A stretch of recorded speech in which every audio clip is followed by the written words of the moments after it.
And welcome back, everybody. We're going to wrap up our discussion of the research process by talking about briefly running the study, then how we analyze the data we get, and how that turns into conclusions. So, again, we've had this 9-step process of research. We've gone through the first 5 already. Fortunately, the 6th one is very hard to do in real life, but in terms of what we can teach about it, it's very dependent on what your design looks like. So, we'll just talk briefly about our example study, and then we'll move on.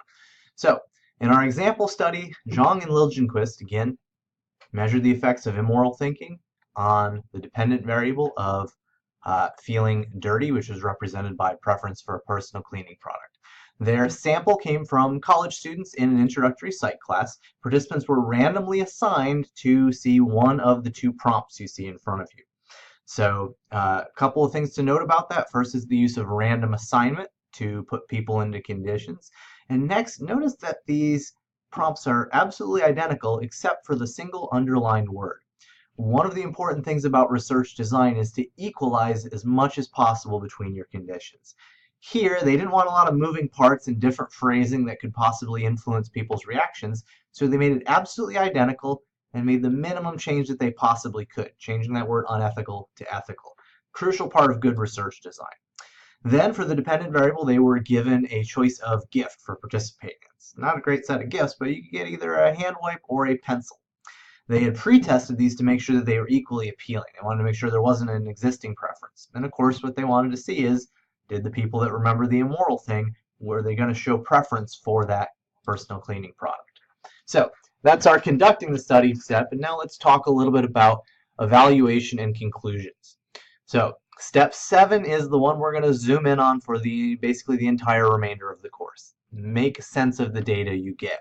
In our example study, they have a bunch of measurements of whether people chose the cleaning product or they chose the pencil. Now we have to make sense of it, so we focus on evaluating that information. In this case, what they looked at was that percentage, the percentage of people that chose the cleaning product, and they compared it for each essay writing condition, each independent variable condition. And here's what they found. People were about twice as likely to pick the cleaning product when they remembered something immoral or unethical they'd done than when they remembered something ethical that they'd done.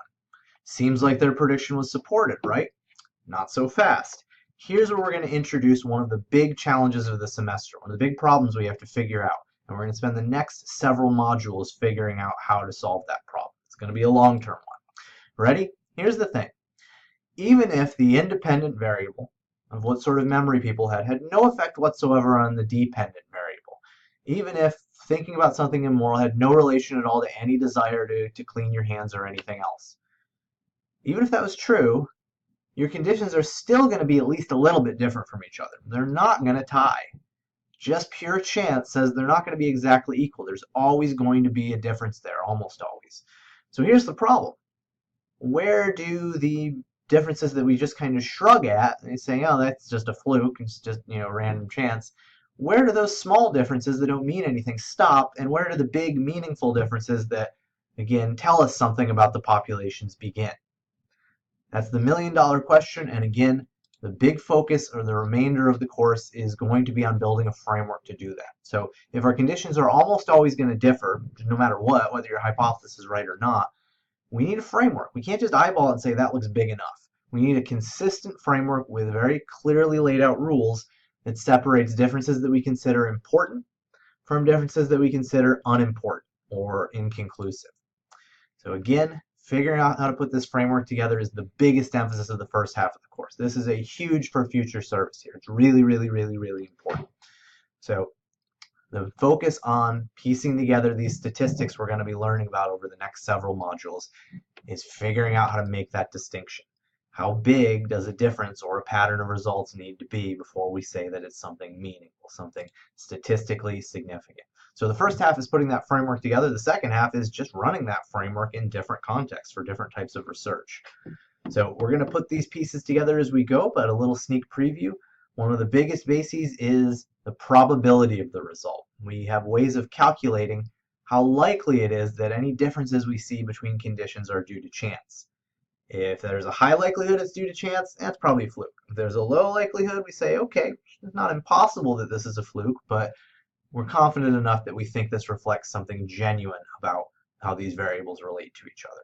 So a big to be continued on that, but the basis is probability. The lower that probability is, the more confidence that we have found something called statistically significant.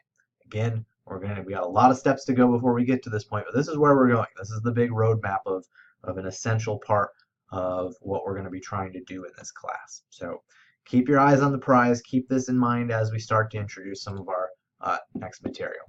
But for now, we're just going to skip that step. The authors used a test of statistical significance, and they found there was a statistically significant difference between the likelihood of choosing the cleaning product in the unethical condition and the ethical condition.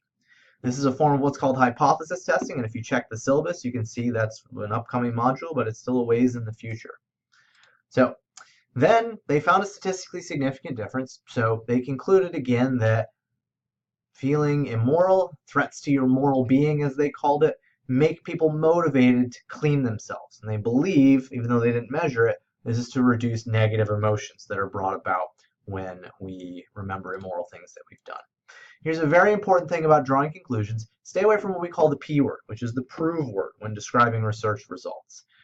No matter how low the probability it is that your results are a fluke, it's never going to be zero. There's always a chance, no matter how strong the pattern of data is, that it is wrong.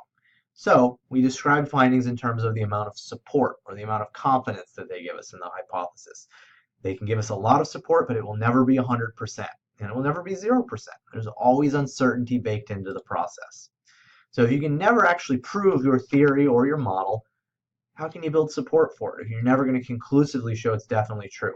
Well, first, you'll never definitely prove it. Somebody will hopefully come along and come up with a better version of your theory. But for now, you can just keep running similar studies. You can do what's called replications. You can retest the same relationships, the same ideas, maybe with the same operational definitions, maybe with new ones. And if you keep finding the same pattern over and over and over again, that's a stronger case for the accuracy of your theory or your model. So in this case, our researchers' specific hypothesis was supported. The people who recalled an immoral memory, again, showed a stronger preference for that hand wipe, that cleaning product, compared to those who remembered something ethical or moral they had done. So that's their hypothesis. That's their specific prediction. It also supported their much broader theory of what's called embodied cognition. Now, we're not going to get too far into the weeds on this, but long story short, the theory is that our emotional states are linked to our physical feelings. That when we experience negative emotions, maybe it really does make us physically feel unclean and influence our behavior. Our feelings, our thoughts, they're all grounded in the way our bodies physically feel. Notice that's a real big picture idea. It's a real broad notion. You can get a lot of hypotheses from that. So that kind of illustrates that difference between theory and hypotheses that we talked about a little while back. So the last step is keep going. Research is never done. Because of that idea that absolute proof is impossible, we are always looking for new data and better data. Our results, whether they're significant or not, should generate new research. In the case of our Zhang and Liljenquist study, their results could lead to follow-ups on things like how people think about morality. It could lead to a follow-up study on the things that motivate people to be more or less hygienic, or big picture philosophical ideas like the connection between your mind and your body.